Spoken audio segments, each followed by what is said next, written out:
The imagination is so vast and so expansive in our life that we think about things on an imaginary level almost every day. We imagine that we could wake up one day and life would be perfect. We would go out and there'd be no traffic. People would be nice to us all day long at work.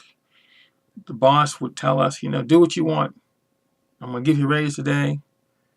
The price of gas would be back down to $1 a gallon. We would not have any problems with our spouses. Children wouldn't cause any problems.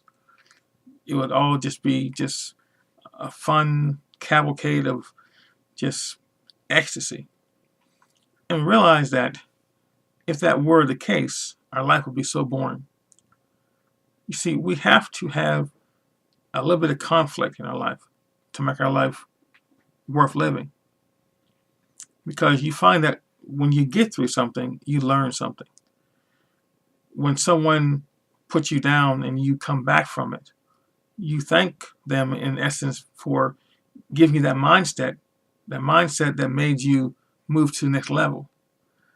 Or when someone tells you something that you didn't want to hear but you had to hear it, it changes you. It makes you take on a whole different attitude, and it puts you in a state of discomfort only for a while if you let it make you stronger.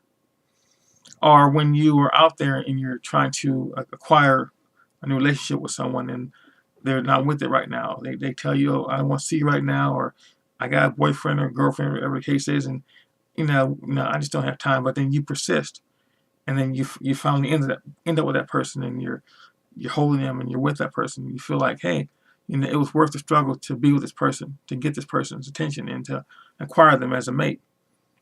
Or if you struggle to lose weight, or to learn a skill, or to get a job, whatever the case is, you understand that the times that cause you to really fight through it are what make you strong. And that's what life's about. Now, there's once a person who had been on a farm, and they saw an egg. It was hatching.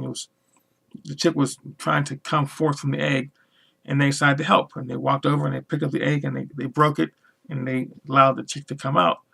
And it kind of flailed and wobbled on the ground, and within a few minutes it died. And they asked why, and the farmer said, well, because there are certain processes in the chicken's body that has to be enhanced by breaking through the egg. And because you didn't allow it to occur, it had no defense mechanism and it died. It was too frail to live because it didn't get its strength from breaking free from the stress of being in the egg.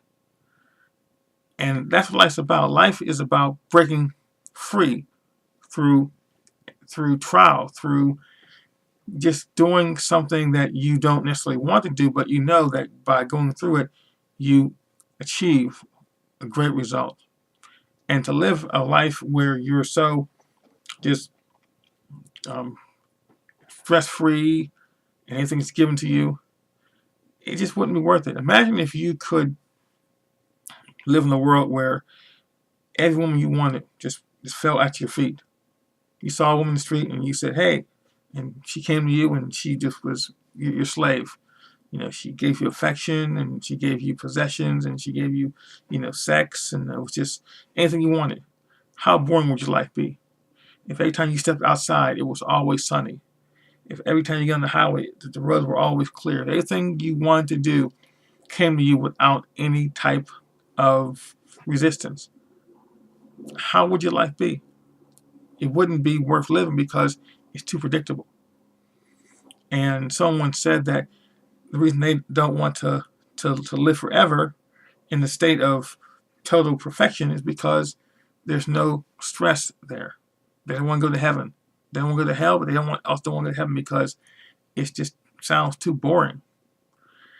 And it's like, not that I'm talking about religion right now, but I'm talking about just living a life where you understand that it's good to have some bad, and sometimes it's bad to have too much good. You have to go through a struggle. You have to have someone tell you no so you understand what no means. Now, let's look at just trying to get through a day. Have you ever been, let's say, for example, on the highway and you were driving and you got lost, or the road was blocked, or really bad traffic, and you found a way to get through? You found an access road, or you remembered a shortcut you took, or you were just to get through the traffic. I remember one time I was driving and it was very snowy. It was like a first snow. It was started falling really fast and furious. And I remembered that if I put my car into second gear, it holds the road better. And I did that, put the car in second gear, and the car just held. And I was able to go on the road with a sense of safety. And when I got home, I felt like I accomplished something because I remembered to put the car into second gear and it would hold the road better. And so it wasn't that I got through something that was bad in an easy way, but I used my intelligence to overcome something that may have been to someone else just so fearful and something you want to avoid every time.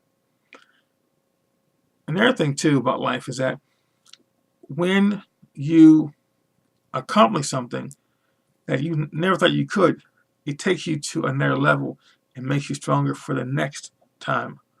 You can actually derive something from it that you can be thankful about. It's like once I remember I was attacked by some people. I was on a bus, and these teenagers, they just for some reason didn't like the way I looked, and they started to talk to me and taunt me, and I kind of called them out, thinking they would back down. They didn't, and I was attacked. And from that situation, I was able to start focusing more on my self-defense training, and I started to teach again, and I started to do seminars and work on cable access, and I made a lot of money, and I made a lot of friends, and had a wonderful time because I used that situation of someone attacking me, and I knew how to defend myself to propel me into a whole different mindset. And that's what life's about. It's about looking at the things that seem to be deleterious, but they're really something that is a gift to you. There's something that's going to propel you to your next level. And so if you're looking for perfection, you're not going to find it in the way that we fantasize about it, where everything is just, hunky-dory, peas and cream, flowers and kittens. You're going to be living in a world where there will be light, there will be dark, there will be up, there will be down, there will be birth, there will be death, there will be good and there will be bad. But it's what you do with it that makes it what it is. I remember when Princess Diana passed away back in '97, and people were all sad about it and crying, and the whole of London was sad. But there was one group of people who probably weren't that sad: the people who sold flowers, because they sold out. Every flower in London was purchased to be placed in front of the Abbey and in front of her home, and the place where the crash occurred in Paris, and any place that had to do with Princess Diana. And these guys, they just sold out, and they were able to go on vacation, and it was done. Or Elton John, he took the one song that he wanted to tribute to her, and he had the biggest selling single of all time. And again, it was a sad situation. But the point is, something came out of it that aided something else. So look at your life that way. Look at the things that happen to you and understand that if you choose to focus on the bad, that's all you'll see. Switch it. Get a paradigm shift in your mind and see what you can derive from it that makes your life better, that makes your life go to a state that you would never imagine. Okay, I end by saying this.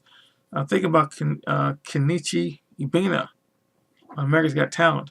He was a man who went to a party as a freshman and hit a circle. He was in a circle, he was dancing, and people were were basically laughing at him. He thought they were applauding, but he found later on they were actually laughing at him when he was doing the Running Man.